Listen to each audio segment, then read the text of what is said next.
Students, मैं राजवीर यादव अपने YouTube channel history classes bye Rajveer Yadav में आपका एक बार फिर से स्वागत करता हूं। आज हम अशोक की धम्म नीति और मौर्य प्रशासन के बारे में पढ़ेंगे। पिछले वीडियो में आपने पढ़ा कि किस तरीके से मौर्य साम्राज्य की स्थापना हुई और 322 ईसा पूर्व से लेकर के 185 ईसा पूर्व तक मौर्य साम्राज्य चला और अंत में 185 ईसा पूर्व में जो अंतिम मौर्य शासक थे वृद्धरथ, उसकी हत्या करके पुष्यमित्र शुंग ने शुंग वंश की स्थापना की।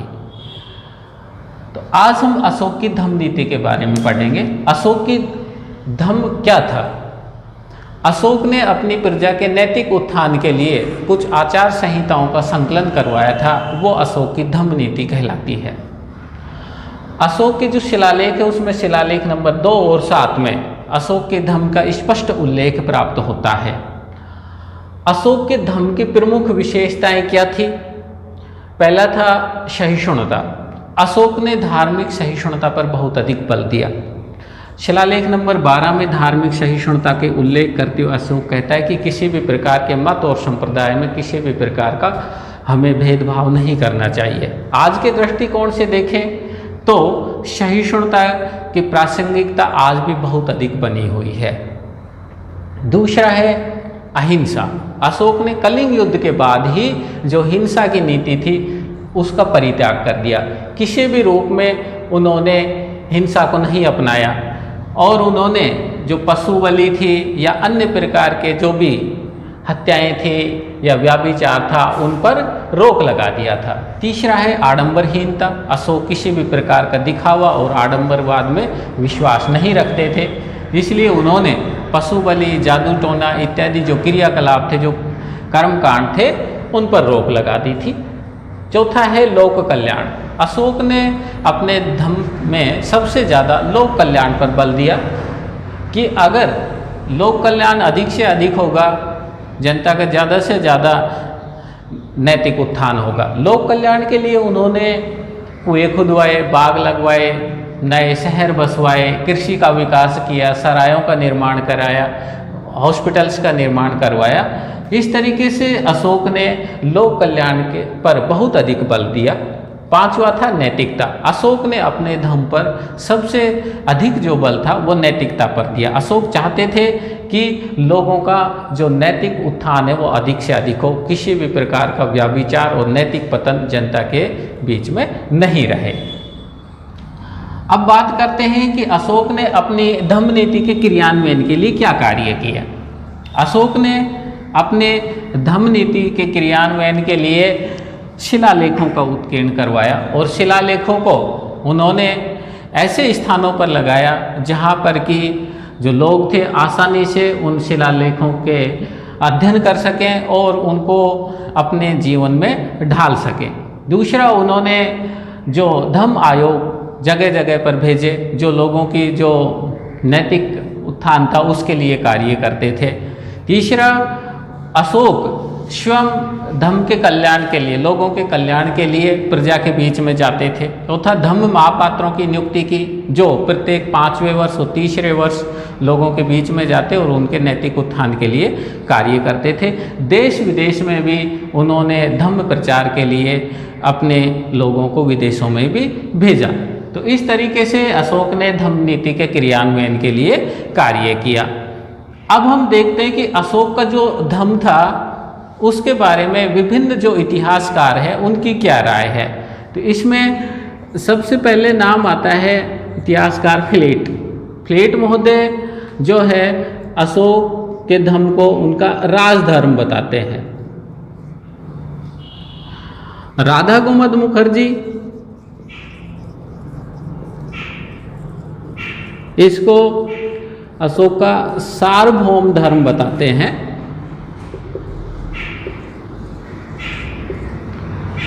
भंडारकर महोदय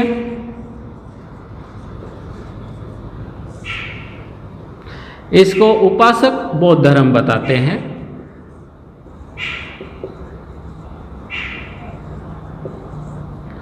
और रोमिला थापर इसके बारे में ये उल्लेख करती है कि ये स्वयं अशोक की अपनी एक खोज थी। तो इस तरीके से हम देखते हैं कि विद्वान अशोक के धर्म को लेकर के एक मत नहीं है। फिर भी हम ये देखते हैं कि ये अशोक का व्यक्तिगत धर्म ना होकर के एक सार्वभौम धर्म था। अशोक ने विभिन्न धर्मों की जो अच्छाइयाँ थी उनका संकलन करा करके लोगों के बीच में पहुँचाया, जिससे कि लोगों का नैतिक उत्थान हो सके। अब हम बात करते हैं मौर्य प्रशासन के बारे में। देखिए, मौर्य प्रशासन के बारे में अगर हम सबसे पहले चर्चा करें तो सबसे पहला नाम आता है कौटिल्य का। कौटिल्य ने ही इस मौर्य साम्राज्य की स्थापना में सबसे बड़ी भूमिका निभाई और कौटिल्य ने प्रशासन संचालन के लिए सप्तांग सिद्धांत दिया था। सप्तांग सिद्धांत में उन्होंने 7 ऐसे सिद्धांत दिए जो कि एक कुशल प्रशासन के लिए बहुत ही आवश्यक होते हैं। उनमें सबसे पहले राजा, अमात्य,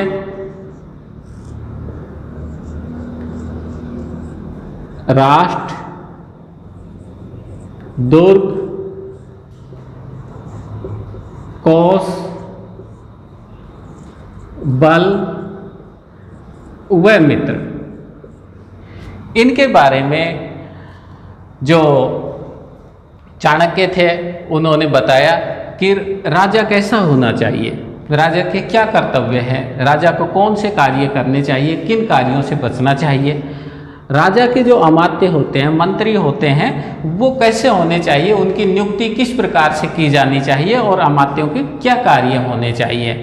राष्ट्र की, जिस राष्ट्र पर राजा शासन कर रहा है वो राष्ट्र कैसा हो, उसकी प्रजा कैसी हो, उसकी सीमाएं किस प्रकार की हो, इसके बारे में उन्होंने बताया। दुर्ग, सामरिक दृष्टिकोण से दुर्गों का विशेष महत्व था, तो इसके बारे में चाणक्य ने बताया कि किस प्रकार के दुर्ग होने चाहिए और उनकी देखभाल कैसे करनी चाहिए, उनके निर्माण कैसे करना चाहिए। कोष, कि जो राजस्व है वो किस तरीके से राजा को एकत्रित करना चाहिए और उसको किस तरीके से प्रजाहित में लगाना चाहिए। बल मतलब सेना, कि सेना किस प्रकार की होनी चाहिए, और मित्र, राजा को किन्हें अपना मित्र बनाना चाहिए और किन लोगों से बच करके रहना चाहिए। ये सप्तांग सिद्धांत चाणक्य ने एक कुशल प्रशासन चलाने के लिए बताया था। मौर्य जो साम्राज्य था उसमें देखिए केंद्रीय प्रशासन होता था, प्रांतीय प्रशासन, विषय, जनपद और ग्राम, इनमें पूरा जो मौर्य साम्राज्य था वो विभक्त था। तो हम सबसे पहले केंद्रीय प्रशासन की बात करते हैं। हमने पिछले वीडियो में देखा कि चंद्रगुप्त मौर्य ने एक विशाल साम्राज्य की स्थापना की, जो पूर्व में बंगाल से लेकर के पश्चिम में हिंदकुश पर्वत तक और उत्तर में कश्मीर से लेकर के दक्षिण में मैसूर तक फैला हुआ था। इतने विशाल साम्राज्य को चलाने के लिए बहुत ही एक शक्तिशाली राजा की आवश्यकता होती थी। तो जो केंद्रीय प्रशासन होता था उसका जो मुखिया होता था वो राजा होता था। राजा, सभी शक्तियां राजा में निहित होती थी। राजा प्रशासन के केंद्र में होता था। राजा उस समय बहुत शक्तिशाली होता था लेकिन निरंकुश नहीं होता था। राजा में समस्त शक्तियां होती थी। राजा सबसे बड़ा न्यायाधीश होता था, सबसे बड़ा सेनापति होता था। राजा की मदद के लिए एक मंत्री परिषद होता था। इस मंत्री परिषद में 3-4 व्यक्ति होते थे जो राजा को सलाह देते थे, उनके कार्यों में मदद करते थे। लेकिन इन मंत्रियों की सलाह मानने के लिए राजा बाध्य नहीं होता था। वो राजा पर निर्भर करता था कि मंत्रियों की सलाह को माने या नहीं माने। अब बात करते हैं अधिकारियों की। हमें जब अर्थशास्त्र का अध्ययन करते हैं तो हमें 18 उच्च अधिकारियों का वर्णन मिलता है, जिनको कि तीर्थ कहा जाता था। ये तीर्थ थे, ये राजा के जो क्रियाकलाप थे उनमें राजा की मदद करते थे।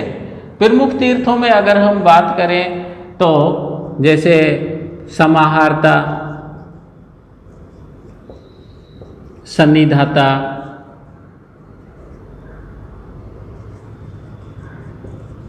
प्रदेष्टा,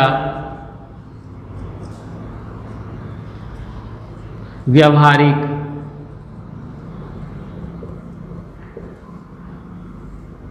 आदि। इनके साथ ही हमें अर्थशास्त्र के अंदर 26 अध्यक्षों का भी उल्लेख मिलता है। ये जो अध्यक्ष थे ये भी राजा के कार्य में राजा की मदद करते थे। उसके बाद हम नगर प्रबंध की बात करते हैं। नगर प्रबंध में अगर देखें तो नगर का जो प्रमुख होता था वो नागरिक कहलाता था, और जो नगर प्रबंधन के संचालन के लिए 6 समिति होती थी। प्रत्येक समिति में 5 सदस्य होते थे। ये 5 सदस्य इन समितियों के माध्यम से नगर का संचालन करते थे, नगर का प्रशासन संभालते थे। ये 6 समितियां थी, जैसे उद्योग व शिल्प,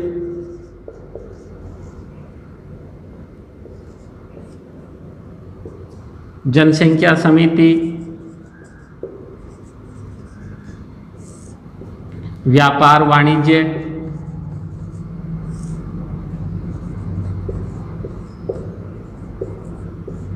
विदेश,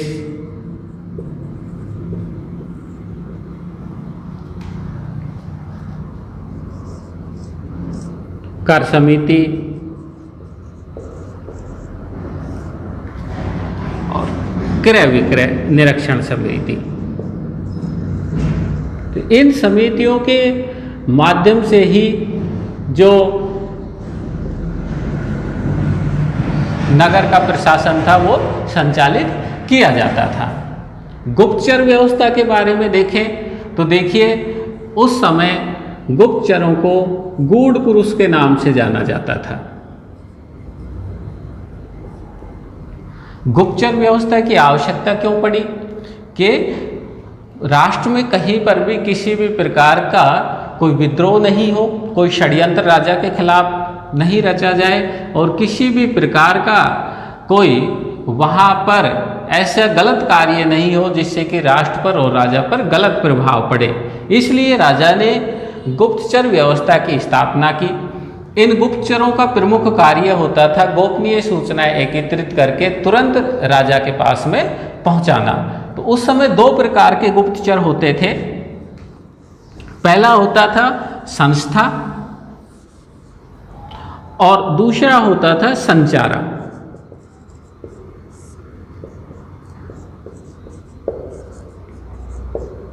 संस्था जो थे ये गुप्तचर वो थे जो एक जगह पर रह करके गोपनीय सूचनाएं एकत्रित करते थे और राजा तक पहुंचाते थे। दूसरे होते थे संचारा।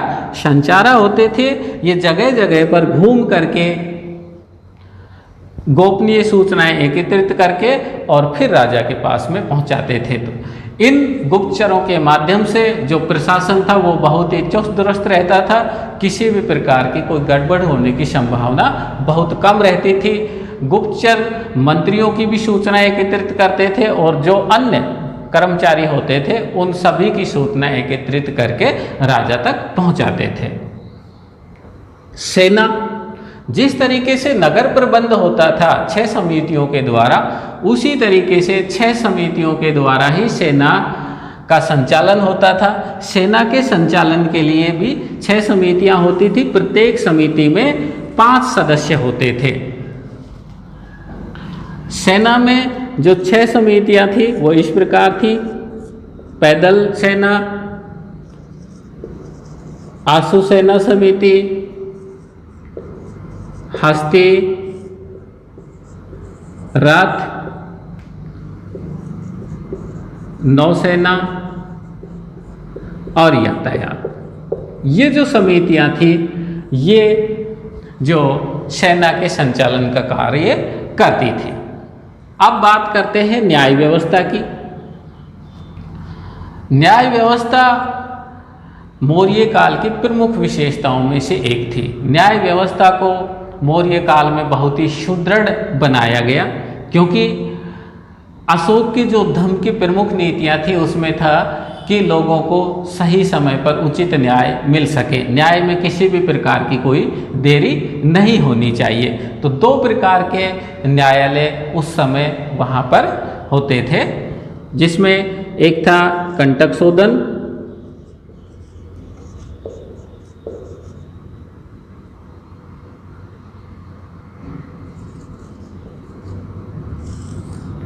और दूसरा होता था धर्मस्थलीय।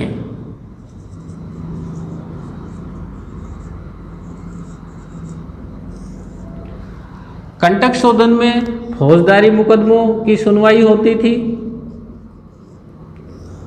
और धर्मस्थलियों में दीवानी मामलों की सुनवाई होती थी। इस प्रकार से ये 2 न्यायालय थे। इन न्यायालयों के अलावा जो राजा होता था वो सर्वोच्च न्यायाधीश होता था और जो जनपद होता था उसमें जो राजुक नामक जो अधिकारी होते थे वो न्याय का काम करते थे। ग्राम स्तर पर जो ग्रामीणी होते थे और विषय स्तर पर जो विषयपति होते थे वो वहाँ पर न्यायाधीश का काम करते थे।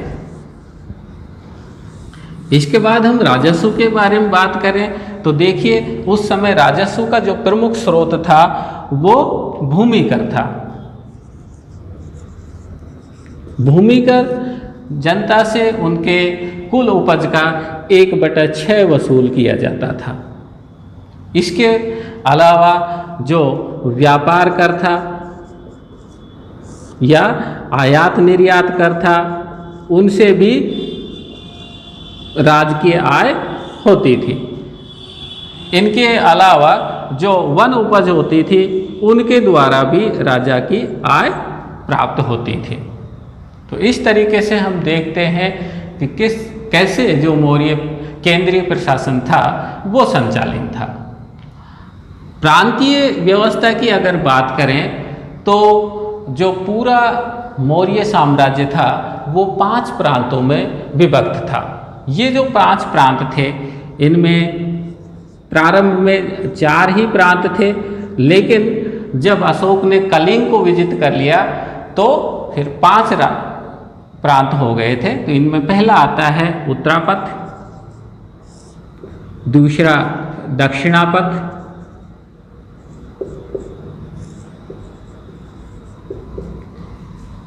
तीसरा मध्य प्रांत, चौथा अवंती राष्ट्र और 5वां कलिंग। उत्तरापथ की जो राजधानी थी वो तक्षशिला थी। दक्षिणापथ की राजधानी सुवर्णगिरी,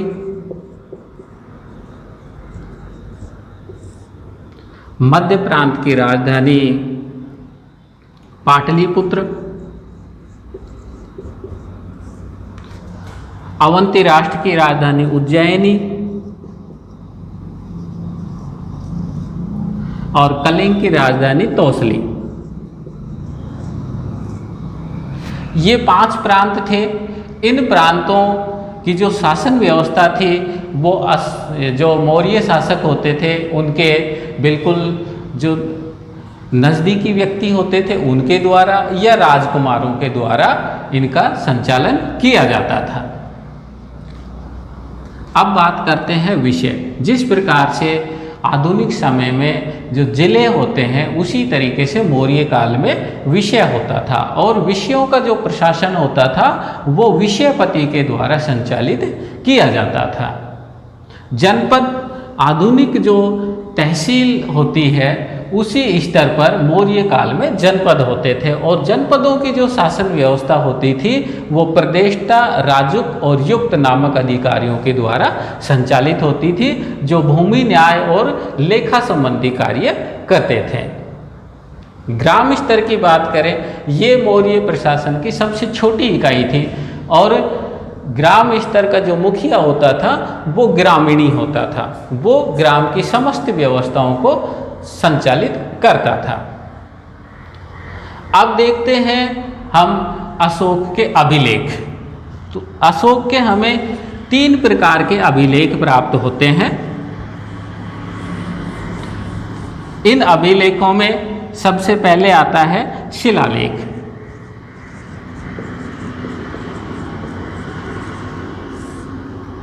दूसरा होता है स्तंभलेख और तीसरा है गुहालेख।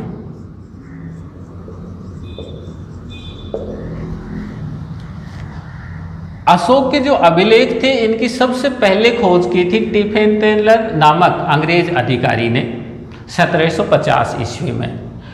और अशोक के जो अभिलेख थे उनकी लिपि को पढ़ने का जो सबसे पहले काम किया था वो जेम्स प्रिमचेप ने 1837 ईस्वी में किया था। तो अशोक के जो शिलालेख हैं इनकी संख्या 14 है और ये हमें विभिन्न 8 स्थानों से प्राप्त होते हैं।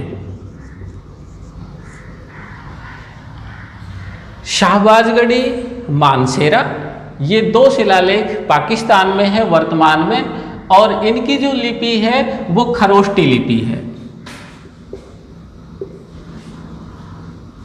कालसी, गिरनार, धौली, जोगढ़, एरागुड़ी और सोपारा ये हमें ब्रह्म लिपि में प्राप्त होते हैं। इन सभी जो अशोक के अभिलेख हैं उनसे हमें अशोक की धम्मनीति और अशोक के जो प्रशासनिक सुधार थे, अशोक के जो राजकीय आदेश थे, उनके बारे में जानकारी प्राप्त होती है। स्तंभलेख हमें अशोक के 7 स्तंभ प्राप्त होते हैं जो कि विभिन्न 6 स्थानों से प्राप्त होते हैं। इन स्तंभ लेखों में प्रमुख है दिल्ली टोपरा, दिल्ली मेरठ, लोरिया अर्रास, लोरिया नंदनगढ़, रामपुरवा, प्रयाग। ये सभी जो स्तंभ लेख हैं ये ब्रह्म लिपि में प्राप्त होते हैं और इनकी जो भाषा है वो प्राकृत भाषा है। इनके अलावा हमें अशोक के 4 गुहालेख प्राप्त होते हैं। अशोक ने बाराबर की पहाड़ियों में जो आजीवक संप्रदाय था उनको 4 गुफाएं भेंट की थी। ये 4 गुफाएं थी करण, सुदामा, विश्व झोपड़ी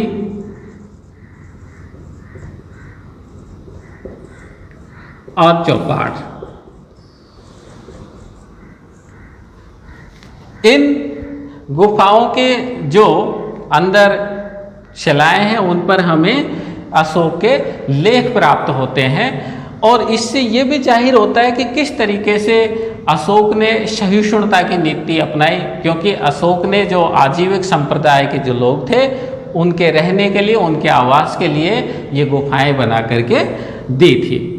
तो आज हमने मौर्य साम्राज्य में अशोक की धम्म नीति और मौर्य प्रशासन के बारे में पढ़ा।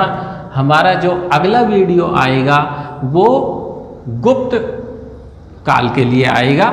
गुप्त काल के बारे में हम संपूर्ण अध्ययन अगले वीडियो में करेंगे। इस वीडियो में हमने आज मौर्य प्रशासन और धम्म नीति के बारे में पढ़ा। संपूर्ण जानकारी के लिए हम आगे किसी वीडियो में इसके ऑब्जेक्टिव टाइप जो क्वेश्चन है वो लेकर के आएंगे। और अगर आपको हमारा ये वीडियो पसंद आया हो तो इसके लिए आप इस वीडियो को लाइक, शेयर और सब्सक्राइब कीजिए। Thanks for watching and wait for next video. Thank you.